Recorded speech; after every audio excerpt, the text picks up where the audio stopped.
few little shows you may have heard of. Hacks. Oh. Seinfeld. Yes. Curb Your Enthusiasm. Yes. Now she wants to teach you how to be funny in her new book. It's called How to Write a Funny Speech for a Wedding, Bar Mitzvah, Graduation, and Every Other Event you didn't want to go to in the first place.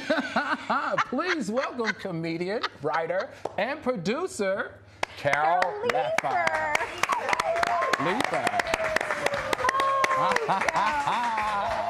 So gorgeous. So good to see you. So seeing you again. You know, I fanned out on the elevator. I rode the elevator up with her, everybody, and I fanned out completely because you did, and I loved every minute of it. Loved it. Have a seat. Here is your agüita.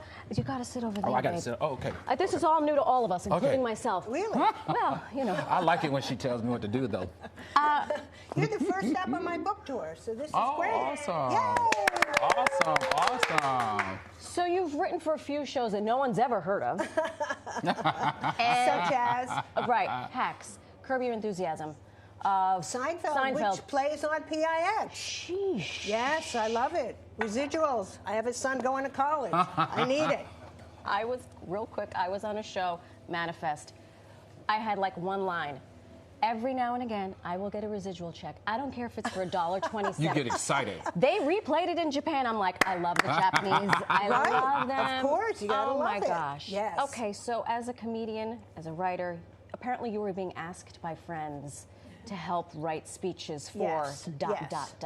Well, you know, as comedians, we love doing speeches because, like every night, doing a set is like a speech.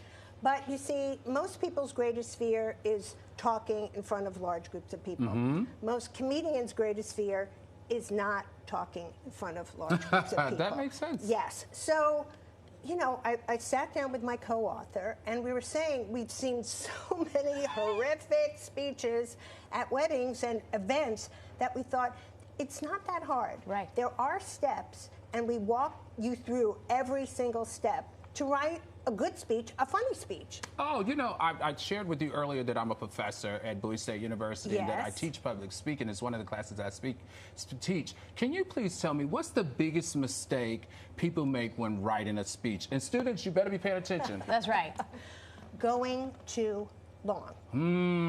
Yeah, we have a very strict rule, and everybody at events will be happy about this.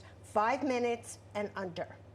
I mean, when you think about it, did you know the Gettysburg Address was 2.5 minutes? Oh, wow. Yeah. Oh. Right, and we all love Abe, so it stayed with us. Yes. Unless you're Senator Cory Booker and you're there to make a statement. Exactly. Was that 25 hours, yes. 25 hours. Well, that was appropriate for this circumstance, of course. Right. Another big mistake that people make is they get up and they don't say who they are to the person. You know, they start talking, and you're trying to figure out, is this a relative? Is this a cousin? Is this Jimmy from the coffee cart? Exactly. Right. And it becomes like an episode of Matlock. You're just sitting there trying to figure out, you know, connect the dots. So it's great to say your name and your connection to the person you're celebrating. Now, when you introduce yourself, I'm Marisol Castro, I'm besties with Al Reynolds. Do you then need to give an anecdote about how you met? That's we a want to question. keep it. Yes, how you met is great because it's always kind of a quirky story, kind of also an interesting story. But what I really love about our book is that, you know, even for lazy people or people who are petrified, we even have templates that you can just kind of fill in the blanks to help people write their speech. Right. Another mistake that people make in 2025 is going to AI to write their speech. Ooh, which is not in their voice. No. You know, it's all about being personal when you write a speech, and AI doesn't have a funny bone in its robot body. No. Yeah. It's got a corny bone, though. I have a question. In the book, you mentioned the when and where rule. No, the where and the when rule. Can you tell me, what does that mean? Yeah. Well, you know, a lot of times people don't consider the venue. You know, if you're at a country club, a nice event, and it's at night, and it's a mixed crowd, I've seen people get up there and drop F-bombs and, you know, profanity all throughout, and they think it's going to be funny, and it's offensive. It's off-putting. Grandma's there. Right. You know, her pearls are exploding.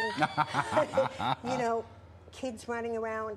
that it's important to remember if you're giving a speech for your sorority sister and it's just your sorority sisters, then no holds barred. Right. Do whatever you like. But you have to think about the venue and also the time. I mean, if your speech is at 2 o'clock as opposed to at the, in the evening, it has to be a little more, crafted. Right. Let's say, because it's, the afternoon, and probably more kids will be there because it's that time of day. It's an afternoon type of thing. Yes. Okay, so last piece of takeaway for folks who are, they're prepping. They have a wedding. I'm speaking directly to someone who works in this building. Okay. Who's officiating my wedding. Oh. So, what should he know? It's a nighttime wedding. It's a fancy affair. There's only 50 people. It's the second wedding. Oh, all right. So Okay. he can be a little risque if he needs to be. Okay. Well, two things. I mean, if he wanted to poke fun that it's a second wedding, it's always good to check with someone because who knows? You seem like you have a very good sense of humor. It's not going to be a problem. But someone might be a little sensitive to that. So check with someone else who's going to be there. The biggest mistake that people make, and you've seen it too, is when people drink too much before their speech. Oh. Have a drink. One drink. One. Just not one? 7. Okay.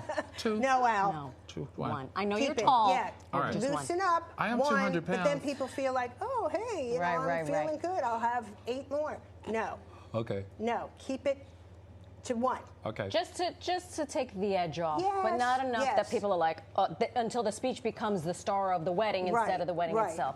Carol, this is fantastic. I know. Thank you, Why do you guys. have to go? I know, because she's I gonna go. know. She's on Oh, her you're book so tour, Started lovely. my Sorry. book tour. and you are going to be speaking in conversation at the 92nd Street Y. Tomorrow night, 7:30. Still tickets available. There it is. With I Susie mean, Essman, yes. what could possibly go wrong there? I worked with her. No, we are going to have a ton of fun. I worked with love her it. on Curb Your Enthusiasm. So we had the best time. fantastic. So come on down and get the book because it's graduation season coming up and weddings. So true. You need it. You need it.